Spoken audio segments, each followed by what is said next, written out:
Assalamualaikum warahmatullahi wabarakatuh. Salam sejahtera bagi kita semua dan Om Swastiastu. Oke teman-teman, bersama saya Rizal Justian Setiawan. Hari ini saya akan men-sharing terkait pengalaman mengikuti training K3 Keselamatan dan Kesehatan Kerja. Adapun yang hari ini akan saya sharing terkait materi ERP, yaitu Emergency Response Plan atau plan untuk kondisi tanggap darurat. Nah, teman-teman pasti tahu apa itu kondisi tanggap darurat. Nah, di sini kita akan membahas terkait apa itu ERP yang ada di perusahaan dan bagaimana tujuannya, manfaatnya, dan bagaimana sistem ERP itu bekerja. Oke, tanpa berlama-lama lagi, kita akan membahasnya. Namun sebelum itu jangan lupa like dan terus tonton video ini. Dan juga jangan lupa klik subscribe dan klik lonceng untuk tahu update info video terbaru dari channel saya. Membahas ERP atau Emergency Response Plan, yang pertama kita masuk kepada pendahuluan. Jadi kecelakaan yang disebabkan oleh faktor alam, teknis maupun manusia dapat menjadi fatal dan berubah menjadi bencana. Bila bencana terjadi dan keadaan menjadi emergensi atau darurat, maka perlu ditanggulangi secara terencana, sistematis, cepat, tepat, dan selamat. Jadi kinerja tim tanggap darurat akan sangat menentukan berhasilnya pelaksanaan penanggulangan keadaan emergensi dan akhirnya tujuan mengurangi kerugian seminimal mungkin baik harta benda atau korban manusia akibat kondisi darurat dapat tercapai. Apa sebenarnya keadaan darurat? Menurut OSHA tahun 2001, situasi keadaan darurat adalah situasi yang tidak diketahui yang mengancam pekerja, setiap orang yang dapat mengganggu proses operasi atau menyebabkan kerusakan fisik dan lingkungan. Lalu perlunya emergency response plan itu untuk apa? Jadi mengenali kemungkinan kondisi berbahaya yang belum pernah terjadi. Merupakan bentuk upaya untuk mempromosikan kesadaran K3 sekaligus menunjukkan komitmen perusahaan mengurangi korban dan kerusakan bila terjadi, dan lain sebagainya. Jadi, setiap perusahaan itu memerlukan ERP.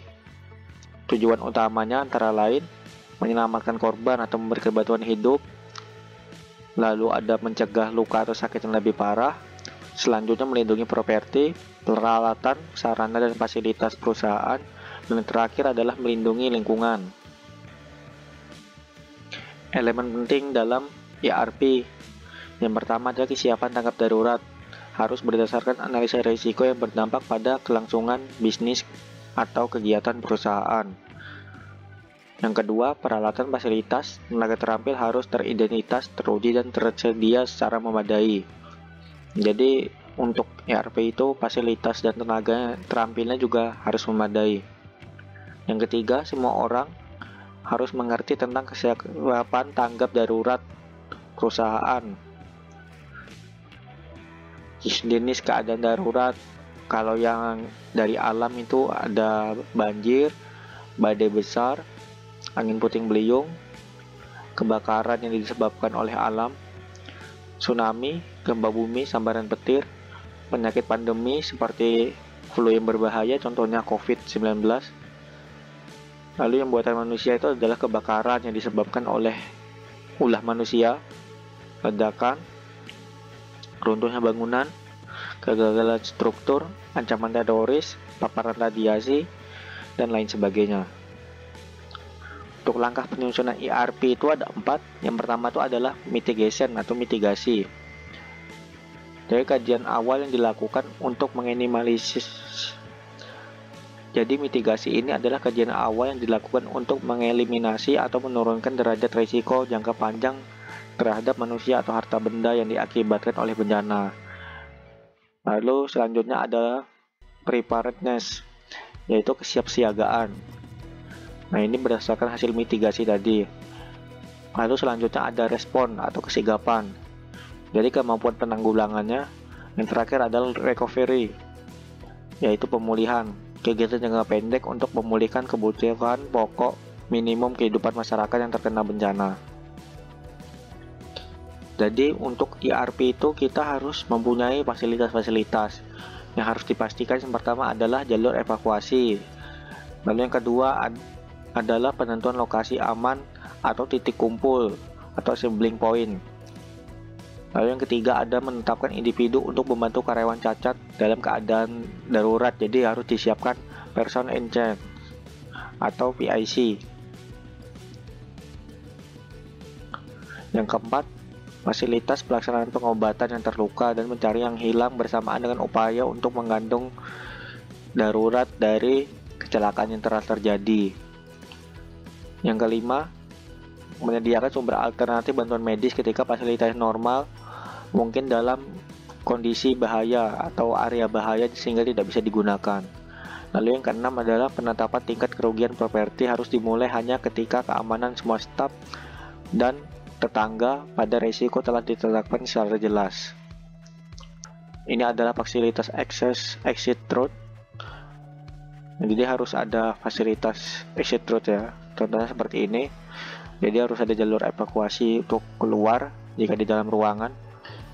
Fasilitas lain, ini contohnya megafon, HCBA, lampu senter, baju pemadam, helm pengaman, respirator, tandu, perkakas alat bantu pemadam, dan juga kursi evakuasi.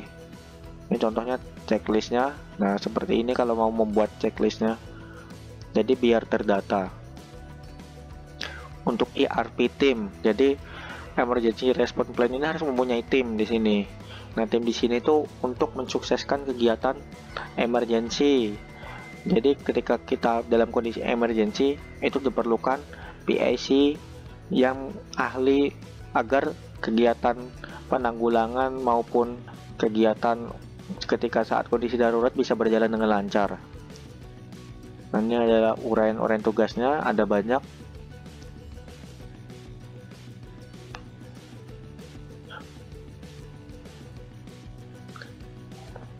Nah, ini adalah contoh prosedur keadaan darurat, prosedur evakuasi kebakaran.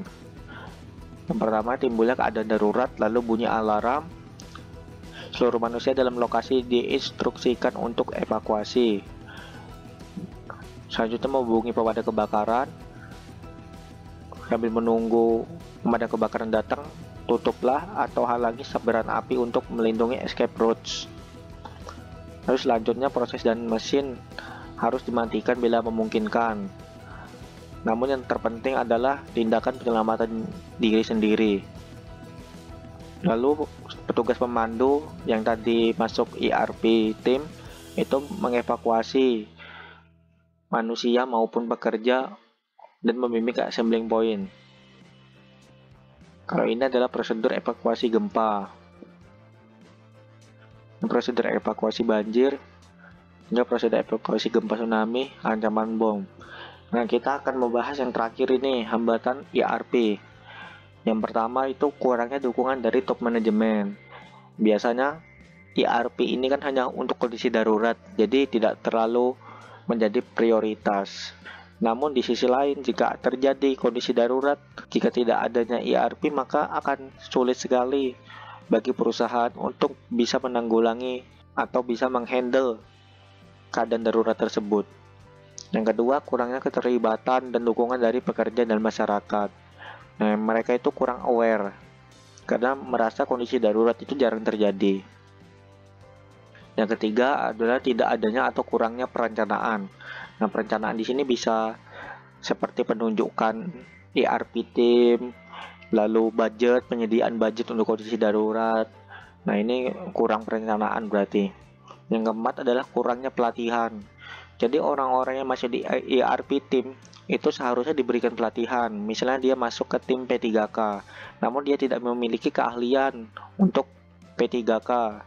Nah, dan itu harus ditrainingkan sebenarnya. Lalu yang kelima, tidak adanya penanggung jawab yang ditunjuk khusus untuk mengkoordinir sistem tangga darurat. Selanjutnya, sistem tangga darurat tidak pernah dievaluasi secara berkala dan dilakukan perbaikan secara kontinu.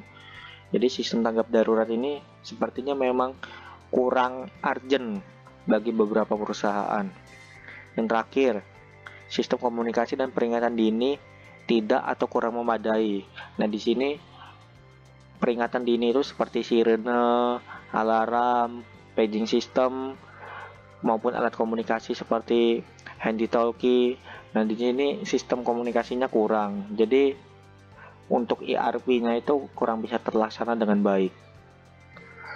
Oke, itu saja yang dapat saya sampaikan. Kurang lebih mohon maaf. Wassalamualaikum warahmatullahi wabarakatuh. See you in the next video.